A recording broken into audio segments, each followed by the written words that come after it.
What's up, everybody? Here at the park right now, taking my dog out here to let her do her normal spiel that we do. And I figured I would make a video while I'm out here and to pass along some information. I always like to pass on information to people that may not know about stuff, whether you're a buyer, whether you're a seller when it comes to diecast, or whether it's something about diecast or other hobbies in general. Just so people know about the information. The more information, the better off, sometimes things actually go. And the one thing that I want to actually talk about in this video is I want to talk about the one major tip that I can give sellers that sell online, like whatnot, eBay or anything like that, especially if they sell diecast. One major piece of advice that I can give them. There's a lot, but this will only cover one of them because it's a biggie.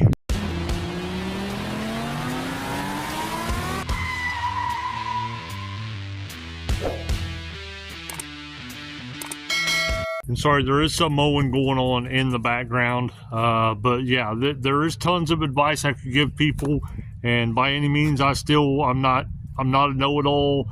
There's still stuff I learn every single day from people every single day, but I want to pass this information on because what I'm getting ready to say can hinder your sales, people coming back to actually buy from you. It can hinder your reviews. It can hinder how much people want to pay for your product as well, versus other people. It's a biggie, and it's actually all in something that's very, very simple, and it's just the things you use and the way you actually pack products when people buy from you. Like, I'll tell you an example when it comes to diecast cars, okay? Which just really goes for really anything or whatever. You want to package that stuff to where it doesn't bend, to where the stuff doesn't move around, because the blisters can come off.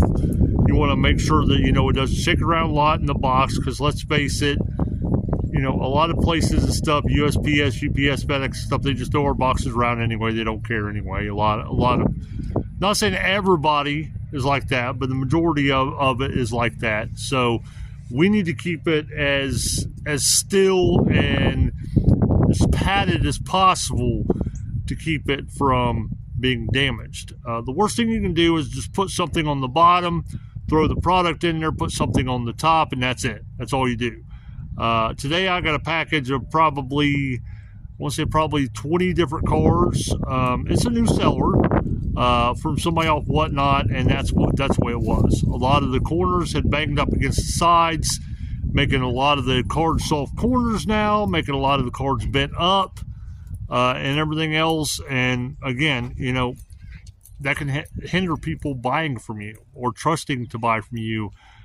Again, that person, I'll probably possibly give them one more chance. I'll let them know about it, but other than that, I probably will not buy from them anymore. Now, I get that a lot of times, getting extra stuff to do all this stuff to keep it packaged well costs money, costs a lot of money. Well, if you need to, raise your prices a little bit to compensate for that. I know at first it may hinder some sales and everything, but eventually once you get repeat buyers, they will see how your stuff is packaged, and trust me, they will keep coming back to you because they know that this stuff is going to be packaged well the majority of the time. Now, me, as far as diecast goes, the way I pack, and not everybody does it this way, but I'm just going to let you know the way I pack is I make sure I bubble wrap everything. If stuff comes together pretty nicely, like if I can fit like 4 cars together without it moving around and without it damaging anything, I'll go ahead and bubble wrap those together. I'm not saying you have to bubble wrap each individual item. You just have to bubble wrap it in a way to where stuff is not moving around and doesn't get banged around. The blisters can come off very easy, especially if it's an older card.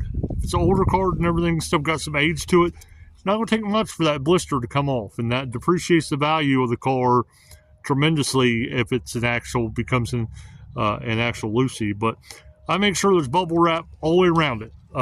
Me, myself, even if it's in a protector or in a thick plastic, I still put bubble wrap on it. Make sure bubble wrap, like I said, all the way around it. Then I put packing all throughout the box, whether it's paper, packing peanuts, whatever it may be, or some more bubble wrap. and then I put a fragile sticker on the outside of it naturally or whatever. But I know it's a lot of stuff to purchase to actually do that, but I would rather my stuff get there safe and sound and people know that they're getting what they paid for, so they actually will come back. There's a guy, I've never bought any electronics off Whatnot from anybody, but there's was an Xbox One that I actually wanted to get because I want to start getting into selling video games as well. And he wanted, I think, $150 for it plus shipping. I put in an offer for, I think, $105, I think, which is about the going rate for the one that he was selling. I actually seen the one he was selling for that price with games as well. Quite a few postings, but anyway, he kept coming back at me with counter offers or whatever. I said, no, I'm sorry. I said, I don't know how you pack. I don't know, I've never bought from you before or whatever. I'm sorry, I'm not willing to pay, whatever price for it until I know exactly, how you pack and all the other stuff or whatever. And these sellers need to understand that as well when it comes to that. If people are putting offers in on stuff, if that's one of the reasons that they give, the reason why they're putting in kind of a low offer, then that's legit. That they're not just trying to be cheap. That is a legit reason.